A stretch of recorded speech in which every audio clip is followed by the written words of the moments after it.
Hey, this is Epimetheus here.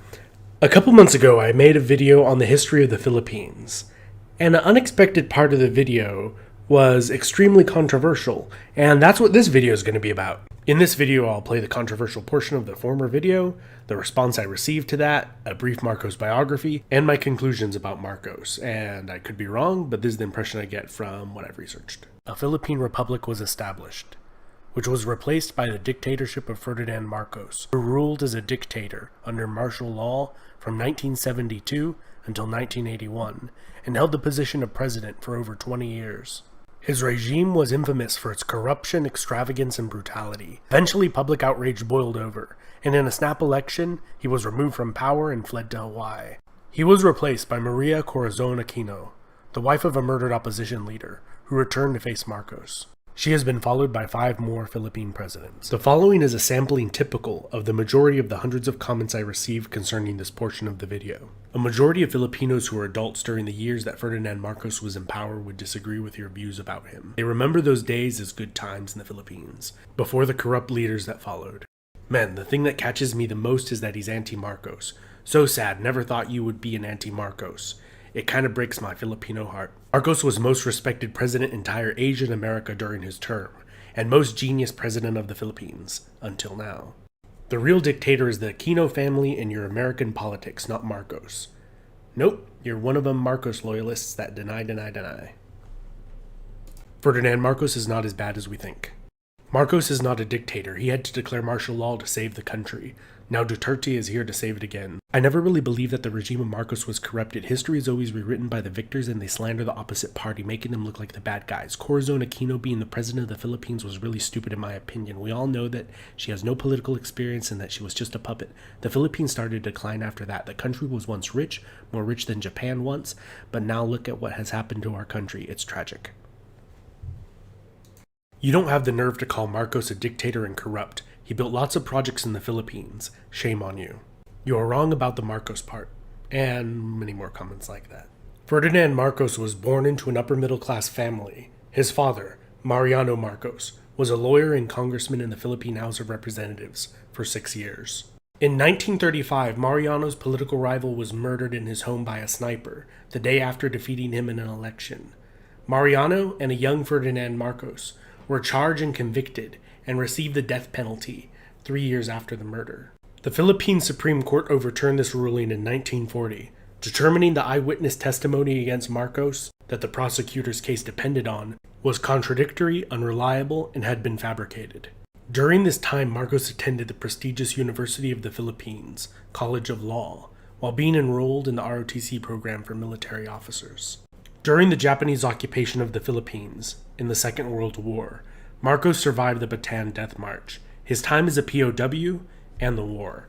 His assertions that he led a 9,000-man guerrilla force against the Japanese was the most decorated war hero of the Philippines, among other claims regarding his military career, have been the subject of debate. After the war, he was elected to the Philippine House of Representatives and then the Senate. In 1954, Ferdinand met Imelda of a prominent upper-class Manila family while she was touring the Congress building, and after an 11-day courtship, where he visited her house every day, the two were married. Well-educated, connected, and politically savvy, Imelda Marcos would play a major role throughout his political career.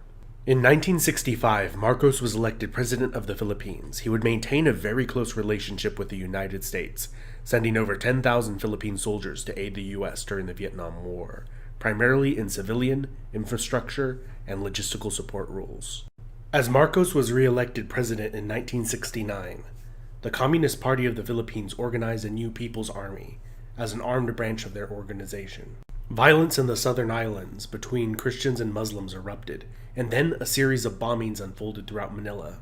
Marcos characterized these events as being part of the greater communist expansionist aims in the region, while his opponents pointed the finger at him for being responsible for the bombings, which he used as justification for implementing martial law. Demonstrations were banned and a curfew imposed.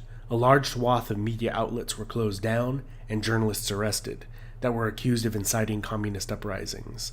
A government state TV channel was created. Throughout the 1970s, the Philippine government battled communist and Islamic rebels in the country. Despite this, the economy greatly improved, and large modernization and building programs were implemented. Behind the prosperity, lower crime rates, and general law and order, many thousands were arrested and tortured, many to death, according to Amnesty International. Many Marcos supporters believe these numbers to be exaggerated, fabricated, or were justified in order to prevent an all-out civil war with the communist rebels. And although bad, prevented bloodshed on a much more massive scale, as seen in nearby Vietnam and Cambodia. In 1981, at the encouragement of Ronald Reagan, whom the Marcoses described as a personal friend, and knew before he became president, Marcos ended the military dictatorship. Marcos normalized relations with communist China, which isolated the Filipino communists as their movement slowly dissipated.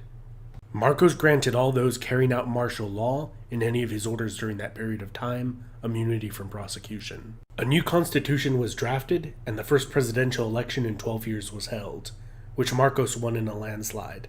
However, major opposition parties boycotted the election and did not participate. During his third term, Marcos's health deteriorated rapidly due to kidney ailments and a condition of chronic autoimmune disease, and Imelda gradually took more and more of the daily running of government in her husband's stead. In 1983, a former senator who had been imprisoned for association with the communist armed insurgency a decade before returned to the Philippines from the United States, where Marcos had permitted him to travel to receive medical treatment after a heart attack. He was assassinated at the airport, despite the armed bodyguards that had been provided to him by Marcos. Imelda was widely suspected of ordering the assassination. Aquino was made into a martyr for those that opposed Marcos. Ferdinand ordered an investigation that cleared his wife of these charges. However, opinion in the international community turned against him. Many U.S. companies began to boycott Filipino products, and the capitalistic reforms and opening of the Chinese markets combined with this to cause a severe economic downturn in the Philippines. Corazon Aquino, the wife of the assassinated politician, ran against Marcos in a snap election, which Marcos won. Widespread accusations of voter fraud led massive protests, mostly centered in Manila, demanding Marcos step down. Again, Marcos followed the advice of Ronald Reagan, who said that if he stood, that there would be violent clashes between his supporters and Aquino's, and perhaps a civil war. Marcos then left the Philippines for the island of Hawaii in the United States.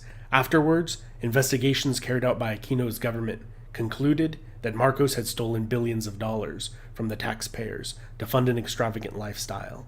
Famously, when the presidential palace was stormed by a crowd of protesters after Marcos' departure, it was discovered that Imelda left behind a collection of over 1,000, or perhaps as many as 2,700, pairs of designer shoes. Much of this collection is now housed in the National Museum of the Philippines, and was even featured in a musical about her. 3 years after arriving, Ferdinand Marcos died in the Philippines at the age of 72.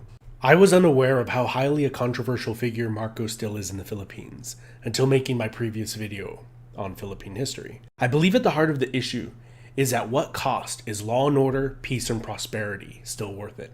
I believe that many look upon the majority of Marcos' time in office as a stable time where most enjoyed the fruits of economic prosperity, and a major civil war and widespread bloodshed was averted through martial law, and one decisive leader as head of state for such a long period of time.